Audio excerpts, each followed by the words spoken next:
beautiful topic, that is how much force experience between two parallel straight current carrying conductors. You are taking two conductors and you are keeping them in parallel, means the angle between them is 0.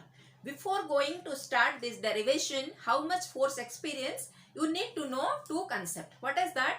First, Biot-Savart's, what they told Mr. Biot and Mr. Sabot together, that if a current passes through a conductor, it will create a magnetic field, or there is a magnetic field exists if there is a current carrying conductor, and he gave the expression for it.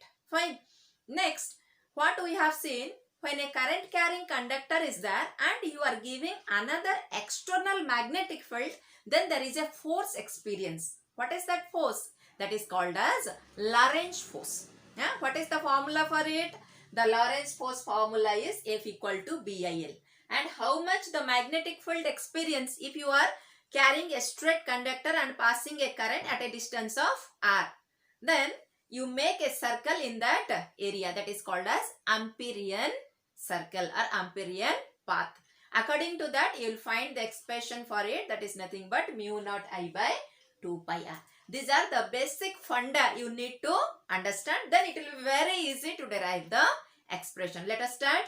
You are taking two parallel current carrying conductors. Let it be passing the current IA. Let this be passing the current IB. Fine. Now the distance of separation, let it be D between other. Clear? Now, as you know, you are considering two parallel wires of length is L. Both length, let it be L. Clear? Now, when you give the current to it, it will create the magnetic field. Now, apply your right hand thumb rule. So, if you apply your right hand thumb rule, you see here, this is your direction of current. This is the direction of magnetic field, and thumb is the direction of the force. So this is your direction of the current. So obviously where you are finding your magnetic field, it is down. So how the way I will draw it? It will be my direction of magnetic field. Now you can see what is the direction of force my thumb indicates. So this is my direction of the force. What type of force it is? Force experience on, let this be conductor A and this be conductor B. Because I am passing conductor A across current IA, across conductor B current IB. So according to that, the force experience on B due to A. Similarly, if you apply it, what you find? Across the conductor A, your force will be experienced towards B. What is that force? Force experience on A due to B. And the magnetic field will be downward. Clear? Is this concept clear? Now, you need to know three things. One is, first, when you pass the current through a conductor, a magnetic field exists.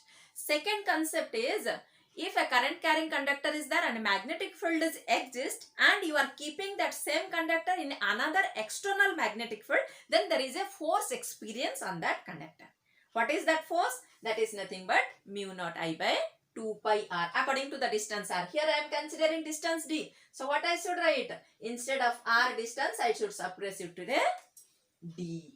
I should replace it with a distance D. Clear? Now, once this work done, then apply your right hand thumb rule. What it states? If your index finger indicates the direction of current, then your middle finger indicates the direction of magnetic field. Finally, your thumb indicates the direction of force experienced by the conductors. Fine. Now, according to that, let us apply the formula. So, first let us see the force experienced by the conductor B due to A. So, what will write? The force experienced by conductor B due to A. That is nothing but formula is BIL. But here you see the force experience on conductor B. It is its own current. So what I will write? What is IB means? Its own current IB. But magnetic field of others. That is the logic behind it. So others means A. Clear? Similarly, I can write FAB.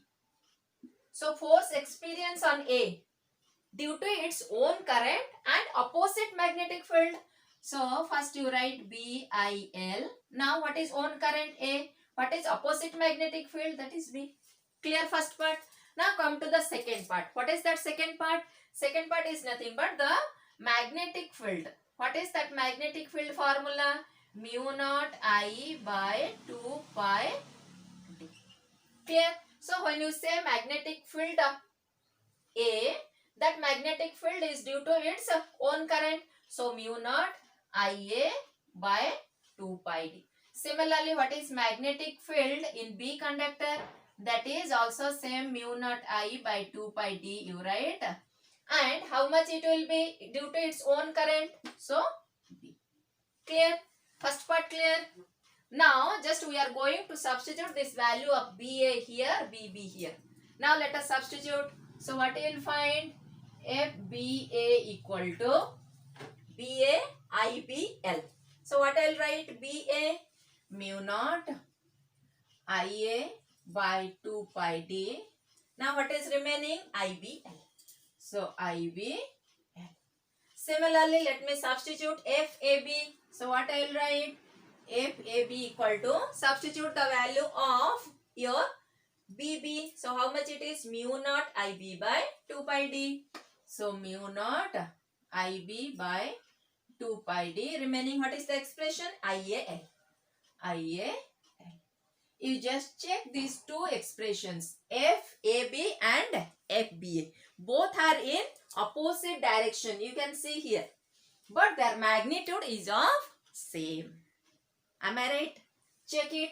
Mu naught Ia IBL by 2 pi d. Mu naught Ia IBL by 2 pi d. Because you are measuring the force experience at a distance d. So how much force is experienced due to this current carrying conductor and the external field created by this conductor at this point. Now similarly for the current conductor Ia, you are measuring at this distance of d how much force it is experienced due to its own current and due to the magnetic field of B. That's all.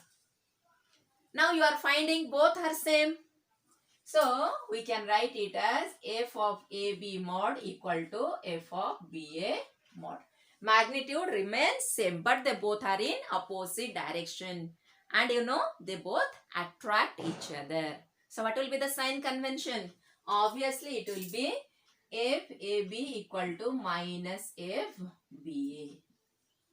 So what you are concluding from this? Two parallel currents attract each other. Just the opposite in electrostatic. What is that? Two same charges repel each other. Am I right? And what is the another concept? Two opposite charges attract each other. Clear? Here you see what is the conclusion you are getting? Two parallel currents attract each other. Attract each other. Whereas two same charges are repel. Clear? Same, you can make the second statement. Two anti-parallel current repel each other. Anti-parallel means one will go in this direction, other will be in this direction, making angle 180 degree. In such a case, they will be repelling each other. But coming to your electrostatic, two opposite charges attract each other. Two opposite charges attract each other. Clear? So simple derivation. So this is the force experience and always mention the unit. So the unit of force is Newton. Clear? Now coming to the topic, they always derive the 1 amp definition from this only. They will ask define 1 amp. So how you will define?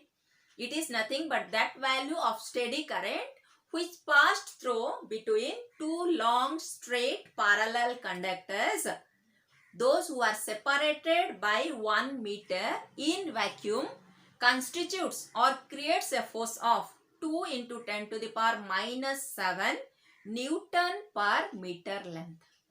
Just I'll write it. You can make a note of it. Very, very important. Define 1 amp. It is that value of steady current.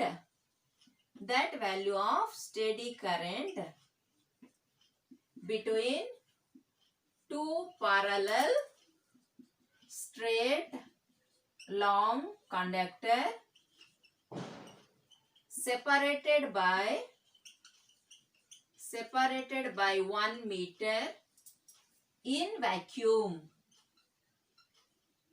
creates a force of 2 into 10 to the power minus 7 Newton per meter a length. This is called as 1 amp. Now based on this definition of 1 amp, they derived again 1 coulomb. All of you know Q equal to IT. Fine. So when 1 amp of current flows through a circuit for 1 second, that is creates a charge of 1 coulomb. Definition of both 1 amp and 1 coulomb is derived from this. I hope you are getting clarity of this topic. You can take the snapshot. Okay students, take care. Bye bye. If you have anything to say, please comment it. Bye bye.